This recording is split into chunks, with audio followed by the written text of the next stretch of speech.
안녕하세요. 여러분, 오늘은 인생의 과제와 노력의 중요성에 대해 이야기해보려고 합니다. 우리 삶에서 맞닥뜨리는 문제들, 특히 큰 문제들은 어떤 의미를 가지고 있을까요?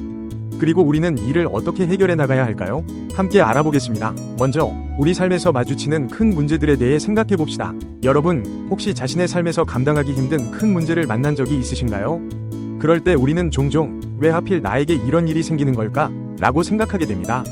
하지만 이런 생각을 조금 다르게 해볼 수 있습니다. 큰 문제가 생긴다는 것은 사실 여러분의 에너지와 잠재력이 그만큼 크다는 것을 의미할 수 있습니다. 작은 삶을 사는 사람에게는 보통 큰 문제가 생기지 않습니다. 큰 문제는 그것을 감당할 수 있는 사람에게 주어지는 것입니다. 예를 들어 학교에서 선생님이 학생들에게 과제를 줄 때를 생각해보세요. 선생님은 모든 학생에게 같은 수준의 과제를 주지 않습니다. 학생의 능력과 잠재력을 고려해서 과제의 난이도를 조절하죠. 마찬가지로 우리 삶에서 마주치는 큰 문제들은 우리의 잠재력에 맞춰 주어지는 맞춤형 과제라고 볼 수 있습니다. 그렇다면 이런 큰 문제, 즉 인생의 과제를 어떻게 해결해 나가야 할까요?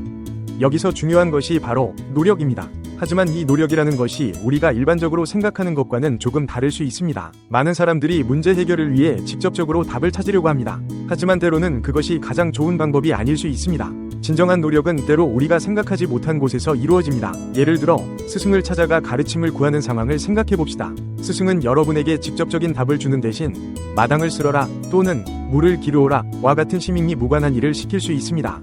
이때 중요한 것은 그 일을 얼마나 성실하게, 겸손하게 수행하느냐입니다. 이런 태도로 임할 때 우리는 진정한 노력을 하고 있는 것입니다. 이는 단순히 육체적인 노동을 의미하는 것이 아닙니다.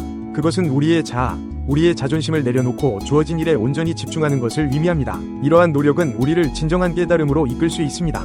하지만 여기서 주의할 점이 있습니다. 깨달음은 우리가 의도적으로 찾아낼 수 있는 것이 아닙니다. 그것은 우리의 노력에 대한 자연스러운 결과로 주어지는 것입니다. 많은 사람들이 깨달음을 얻기 위해 직접적으로 노력합니다. 하지만 그것은 마치 꽃을 피우기 위해 꽃봉오리를 강제로 열려고 하는 것과 같습니다. 진정한 깨달음은 우리가 주어진 상황에서 최선을 다하고 겸손하게 노력할 때 자연스럽게 찾아옵니다. 여러분, 우리 삶에서 마주치는 큰 문제들을 두려워하지 마세요. 그것은 여러분의 잠재력을 보여주는 증거일 수 있습니다. 그리고 그 문제를 해결하기 위해 노력할 때 직접적인 해결책을 찾는 것에만 집중하지 마세요. 대신 주어진 상황에서 최선을 다하세요. 때로는 그것이 문제와 직접적인 관련이 없어 보일 수도 있습니다. 하지만 그 과정에서 우리는 성장하고 결국 문제를 해결할 수 있는 힘을 얻게 됩니다. 마지막으로 스승이나 선지식의 가르침을 받을 때는 겸손한 자세로 임하세요. 때로는 그들의 가르침이 이해가 되지 않을 수도 있습니다. 하지만 그것은 우리의 노력이 부족해서일 수 있습니다. 꾸준히 성실하게 노력하다 보면 언젠가 그 의미를 깨달을 수 있을 것입니다. 여러분의 삶에 큰 문제가 찾아왔다면 그것을 축복으로 받아들이세요. 그리고 그 문제를 해결하기 위해 겸손하게, 성실하게 노력하세요. 그 과정에서 여러분은 놀라운 성장을 경험하게 될 것입니다. 감사합니다.